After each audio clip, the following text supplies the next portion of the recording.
불교가에서는 이제 어려운 때가 당하면 지금보다 더 좋은 세상이 온다. 메시아를 주장을 합니다. 그래서 이제 불교에서는 서가모니 부처님이 가신 뒤에 새로운 미륵불 시대 용화회상이 열린다라고 하는 메시아를 전달을 하고 있습니다. 그렇기 때문에 이제 불교를 혁신하고 새 불교를 만드신 우리 소태산 대종사님께서 이 미륵불 용화회상에 대한 말씀을 해주셨는데 이것이 전망품 16장, 17장, 18장에 수록되어 있는 말씀에 근거해서 전산 종법사님께서도 이 신념법문을 내려주신 것으로 생각이 됩니다. 자, 지금이나 예나 우리가 당하고 있는 이 현실에서 벗어나고 더 좋은 세상을 만들기 위한, 더 좋은 세상에서 내가 살기 위한 그것을 만들려면 어떻게 하겠느냐라는 것입니다. 법신불의 진리가 드러난다라고 하는 그 미륵불 시대 용화회상이라고 하는 것은 과거에 우리가 신이라고 하는 존재, 부처님이라고 하는 그 존재가 나하고는 관계가 없어요. 나는 부처님도 아니고 나는 신도 아니기 때문에 완전히 나는 타력을 입는 피연자의 그 상태에서만 생각을 하기 때문에 새로운 그 신의 시대가 오고 새로운 부처님의 시대가 오셔서 그분께서 오셔서 이 세상을 만든다라고 하는 그런 개념이거든요. 그런데 법신불의 진리가 드러난다라고 하는 말씀은 우리가 관념적으로 생각하는 잡지 못하는 어떤 그 신이 아니라 확실하게 그 신의 모습이 우리가 체득할 수 있고 우리가 그 모습을 실현할 수 있는 그것이 이제 법신불의 진리가 드러나는 것이다라는 말씀이에요. 다시 말씀드리면 우리가 그 법신불의 진리를 드러낼 수 있는 그 힘이 펼쳐지는 세상이 바로 법신불의 진리가 드러나는 것이다. 이런 말씀으로 들은 거예요. 자, 그것을 이제 제자가 이제 물으시는 겁니다. 미륵불 용화회상이 전반적으로 건설된 시대 형상은 어떤 형상입니까? 만약에 지금이라도 미륵불 용화회상이 건설되었다고 한다면 지금 세상은 어떻게 우리가 알아볼 수 있습니까? 이런 질문을 하시니까 대종사님께서는 이제 이렇게 말씀하십니다. 첫 번째는 사람의 지혜가 훨씬 밝아진다. 그리고 모든 것에 상극이 없어지고 허실과 진의를 분간하게 된다. 자, 지금 우리 시대의 사람들의 지혜가 굉장히 발달해 있죠. 지혜가 밝아졌죠. 그 지혜가 밝아진 그 이유가 뭐라고 생각하신가요? 과학 문명이 발달했죠. 사람의 지혜가 발달하는 것은 과학물질 문명이 엄청 발전해졌고 또 그것에 따른 전문인들이 굉장히 많이 생겼습니다. 여러분들 인터넷이나 또는 TV나 여러 가지 방송 매체를 통해서 인터넷을 통해서 전문인들의 그 지식을 우리가 알게 되면서 우리들의 지혜가 얼마나 밝아졌습니까? 교통의 발달이 전 지구촌을 하나로 만들지 않습니까? 지구촌 어느 구석구석에도 다 인터넷이 다 들어가면서 또 교통이 발전이 되면서 미개에 있던 우리들의 지혜가 많은 정보와 소식과 전문적인 지식을 알게 됨으로써 우리들의 지혜는 점점점 밝아진다. 지식만 밝아지는 게 아니라 지혜도 함께 밝아지고 있다. 이런 겁니다. 우리들의 모든 그 경험들을 공유하게 쉽게 되는 시대이죠. 그 다음에 모든 것에 상극이 없어지고 허위와 진위를 분간하게 된다. 우스갯소리로 그런 말이 있죠. 뭐 명품 백을 그게 이제 진짜냐 가짜냐 그러면 비 오는 날 알 수가 있다. 비 오는 날 명품 백을 머리 위에다 이고 가면은 그건 가짜다. 비닐이기 때문에 진짜 백은 옷 속에서 감추고 간다. 그걸 보면 알 수가 있다. 이 사람들이 이제 진짜와 거짓을 다 구별할 수 있는 시대가 됐다 이 말이에요. 근데 좀 문제가 생기죠. 상극이 없어진다.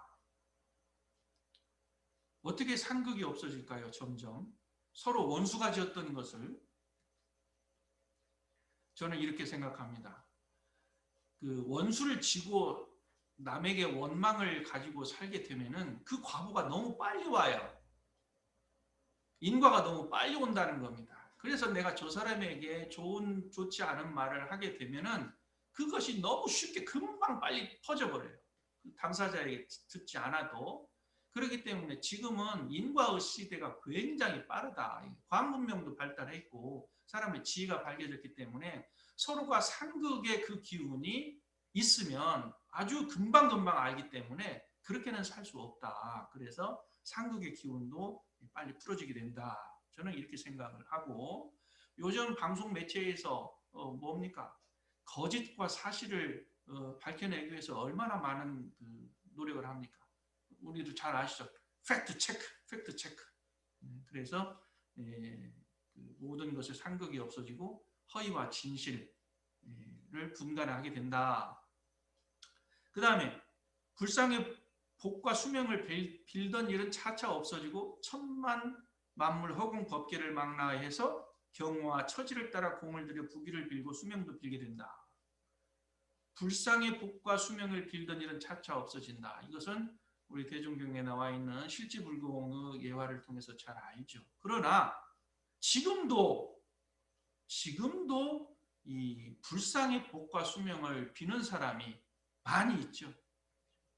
우리 원불교 교인들 중에서 법당에 와서 법신불 일원상 전에 빌어야만 복과 수명을 얻는다라고 생각하는 분들은 안 계시겠지만요. 자, 천지만물 허공 법계를 망라해서 경우와 처지를 따라서 자기가 공을 들이고 부귀나 수명을 얻게 된다. 이것이 이제 법신불 입원상의 진리를 상대로 그 내역으로 말씀드리면 천지은에게, 부모님 은에게, 동포님 은에게, 법률님 은에게 직접 당처에다가 복을 구하게 되는 것이다. 이것이 이제 법신불의 진리가 드러나는 세상이 되겠죠. 그래서 지금 전반적으로 건설된 시대의 형상이 이런데 이와 같은 그 변화가 없는 상태를 다시 한번 거꾸로 생각해 보세요. 지금 상황이라든지 지금 상황보다도 이전에 이와 같이 사람의 지혜가 밝아지지 않고 상극이 계속이 되고 허위와 진실을 구분하지 못하고 불상에만 복을 빌고 이렇게 되는 세상에는 아직도 괴로운 세계가 전개되고 있다. 이런 말씀이에요. 그래서 현 시대에 있어서도 우리가 이 용화회상이 되어가고 있는가라고 하는 이 변화의 그 내용을 우리가 파악해보는 그런 그 지혜도 발휘를 해볼 필요가 있겠습니다. 그래서 이렇게 전반적으로 이러한 형상이 있는 시대가 되면은 서로가 생불이 되고 또 서로가 제도를 하고 서로가 부처의 권능이 있는 줄을 알아서 집집마다 부처가 살게 된다. 이 집집마다라고 하는 이 뜻은 우리 집에 부처님이 살게 되고 옆집에도 부처님이 살게 되고 온 동네에 부처님이 살게 되고 온 사회, 지역사회, 온 나라 전 세계에 모두 부처가 살게 된다. 이런 말씀이에요. 그런데 지금은 그렇지 않지 않습니까? 지금 여러분들 집에 부처가 살고 계세요? 살고 계신다고 하면은 아주 좋은 일이죠. 이제 한 30여 년 전에 저희 어머님 사주에 노년의 어머님은 부처님하고 살 운명이다라고 하는 것을 어머니도 듣고 저도 들었어요. 도대체 우리 어머니는 말년에 어떤 부처님하고 살고 계실까? 제가 궁금했어요. 그러다가 이제 제가 출가를 해서 간사 생활을 하게 될 때에 어머님 아버님이 교구청에 지내시게 됐습니다. 아, 그렇구나. 어머니 60이 넘으셨으니까 드디어 이제 말년에 우리 교구장님 같은 부처님을 모시고 살게 되는구나. 그렇게 이제 생각을 했어요. 그러다가 이제 20년이 지났습니다. 20년이 지나고 나서 이제 한 25년 정도 지나고 나서 저하고 어머니하고 단 둘이 살게 됐었어요. 그때 이제 저는 이제 연수가 되어서 항마유가 되어서 법사 자격증을 딱 가지고 있었습니다. 그때 이제 내가 다시 어머니를 보면서 어머니 운명은 아들 부처님 나를 함께 사는 운명이시구나 이런 생각을 했어요. 그러다가 이제 하루하루 지나다 보니까 제가 어렸을 때부터 계속 끊임없이 어머님의 저녁, 아침, 독경, 기도 소리를 그때도 들었단 말씀이에요. 그 독경 소리를 듣고 어머님의 기도하는 모습을 듣는 순간 어머님은 말년에 부처님하고 사신다는 뜻은 바로 당신의 자성불, 당신의 부처님을 모시고 사는 것이구나 이런 생각으로 제가 정리가 되어버렸어요. 저는 어머니 부처님을 발견한 거죠.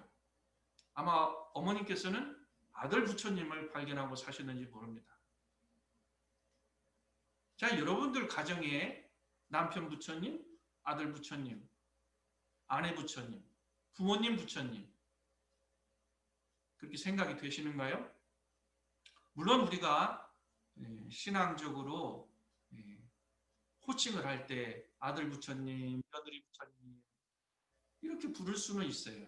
이렇게 부를 수는 있는데 그렇게 명칭, 호칭으로서만이 아니라 정말로 상대방이 내가 원하는 것을 들어줄 수 있는 권능이 있고 또 저 사람이 나를 깨우쳐주고 내가 저 사람에게 도움을 줄 수 있는 서로가 부처가 되고 서로가 제도할 수 있는 그런 부처님으로 존재하는가 이것이 이제 집집마다 부처가 사는 세상이다 이렇게 이제 볼 수가 있겠습니다.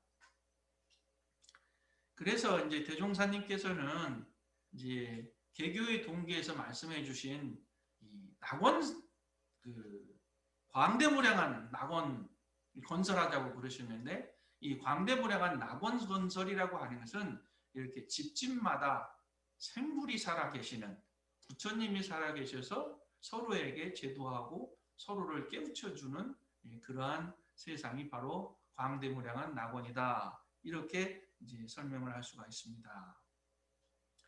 자, 그러면 그렇게 광대무량한 낙원 건설은 그 다음에 어떻게 이루어지느냐, 저절로 되느냐 그것이 아니라 어떤 메시아가 와서 이렇게 만들어주느냐 그것이 아니라 법신불의 진리가 드러난다, 법신불의 진리가 실현이 된다라고 하는 것은 바로 우리들 자신이 법신불의 진리를 구현하고 실현하고 실천하는 그것으로 인해서 이제 그 낙원 세상이 건설이 된다 그 말씀이에요. 누가 다른 사람이 해주는 게 아니란 말씀입니다.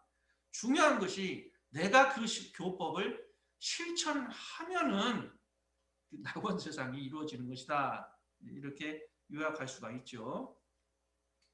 그것을 이제 우리 표어로 말씀드리면 처처불상 사사불공 무시선 무처선 그것이 실행이 되는 것이 바로 미륵불 용화회상이다. 이렇게 말씀드릴 수가 있습니다. 그러면 이제 이 미륵불 용화회상은 어떻게 건설되는가? 교법 실천이죠. 미륵불 용화회상의 주인공은 누구냐? 누가 미륵불 회상에서 사는 사람이냐? 거저먹고 사는 사람이냐? 주인공이냐? 주인공은 하나하나 깨쳐서 실행하는 사람이다. 즉 교법을 실천하는 사람이다. 그럼 교법을 실천하는데 우리 교법이 너무 광대하잖아요. 너무 많잖아요. 법신불 이론상의 진리를 실천한다는 그 자체를 너무 어렵잖아요. 그것을 두 가지로 말씀드리면 불생불멸의 진리와 인과봉의 이치를 깨닫고 실천하는 사람이라고 말씀드릴 수 있죠. 세 가지로 말씀드리면 마음을 깨치고 생사의 원리를 알고 인과 공의 이치를 아는 것이죠. 뭐 네 가지로 표현한다면 천지부모 동부 법률의 사은의 은혜를 알고 보온하고 실행하는 것. 그 다음에 이제 또 네 가지로 말씀드리면 4대 강령, 4대 강령을 실천하는 사람. 또 8가지로 말하자면 신분휘성, 불신, 탐욕, 나, 의치를 제거하는 사람. 9가지로 말씀드리면 일상수행요법 9조를 실천하는 사람. 우리의 교법은 이렇게 여러 가지 교리로 표현을 해 주셨어요. 이 중에서 무엇이든지 실천을 하는 사람이 바로 주인이고 그 실천을 통해서 깨치는 사람이 바로 미륵불 용화회상의 주인이라는 말씀이에요. 그 사람으로 인해서 그만큼 이루어진다라는 말씀입니다. 그런데 요약해서 이제 대종사님께서는 이론상의 진리를 법신불의 진리를 실천하는 것을 가장 선두로 제일 중요하게 먼저 말씀해 주신 것이 일상수행무요법 9조예요. 이 일상수행무요법 9조 그 실행은 이론상의 진리와 신앙과 수행 또 사언과 사용 모든 것들이 다 들어가 있기 때문에 일상수행무요법을 우리가 조속으로 외우고 또 대조하고 실행하는 것이 바로 교법 실천이다. 일상수행요법을 실행하고 대조하는 그 자체가 우리가 미륵불 용화회상을 만들어가는 것이다. 이렇게 그냥 정리해버리면 될 것 같습니다.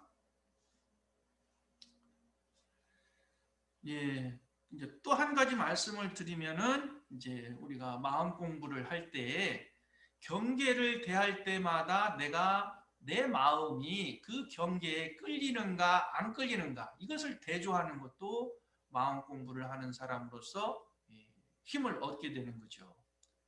자, 일상수행요법 9조를 실행한다.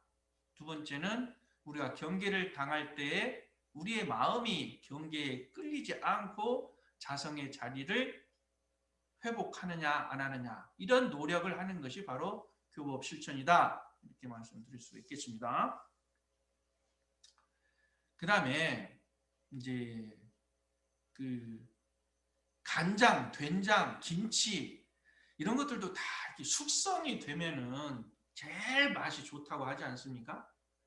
그러면 이 종교 생활을 하는 사람, 신앙 수행을 하는 사람의 그 성숙이 된 그 모습은 어떻게 나타날까? 이겁니다. 교리를 많이 실천한다, 교리를 많이 안다, 이렇게 복잡하고 많은 것을 얘기한 후에 단 한마디로 숙성된 인간의 모습이 뭐냐? 즉 부처되어 가는 모습이 뭐냐? 또는 부처된 모습이 한마디로 좀 표현을 해보면 어떻겠느냐? 이것을 이제 제가 드리고 싶은 말씀인데, 저는 부처라고 하는 분은 항상 도와주는 사람이다. 뭐 도와줄 거 없습니까? Can I help you? 내가 뭘 도와드릴까요? 제가 뭘 도와드리면 좋겠습니까? 항상 내가 만나는 사람에게 내가 뭘 도와드릴까요? 내가 뭘 도와줬으면 좋겠습니까? 라고 묻고 그 사람을 관찰해서 때로는 소리 없이 손을 넣어주는 사람. 항상 다른 사람을 도와주는 사람이다. 이 부처님은 바로 자비를 가지고 계시기 때문에 돕는다는 뜻입니다. 또 한 가지는 애민히 여기고 공감해준다는 것이 부처님의 성숙된 인격 표현이에요. 내가 저 사람에게 공감해 줄 수 있는 그 마음. 아, 그랬구나. 아, 그러셨어요. 잘하셨습니다. 라고 공감해 주는 것. 그 사람이 바로 부처이다. 그렇게 사람과 함께 지내는 사람이 바로 교법을 실천하는 사람이다. 가족의 이제 구성원 간이나 또는 사회에 아는 사람이나 직장에서나 우리 인간관계에서 딱 두 가지, 상하를 막론하고 유무식을 막론하고 돈이 있고 없고 부자고 가난하고 그런 아무 관계가 없이 신앙과 수행, 즉 교법을 실천하는 사람으로서의 그 숙성된 모습이라 저는 생각을 합니다. 저의 표현입니다만 이것으로서 이제 정리를 해보면서 집집마다 부처가 사는 세상이라고 하는 것에 대한 마무리로 이 말씀으로 마무리하겠습니다. 감사합니다.